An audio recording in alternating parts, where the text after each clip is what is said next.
రాముని గుణమే నీది రామబాణమే మాట వదిలినవో ప్రాణం పోయిన తిరుగుండదు గంట అన్యాయాన్ని చూస్తే ఆగదులే నీ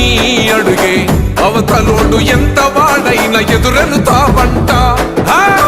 ఓర్వని కల్లే నీకు సంకల్లే ఇస్తున్నా తెంచేస్తావే ఏ ఆపద పిలుపును విన్నా ఏ ఆడబిడ్డకు అయినా ఏ అన్న తమ్ముడికైనా ఏ చిన్న గాయం అయినా వస్తది ఆవేశం తిరగేస్తది నీ మీసం రెప రెప రెపలాడుతది నువ్వు ఎగరేసిన జెండా పన్న నువ్వేగా నిరుపేదోళ్ళు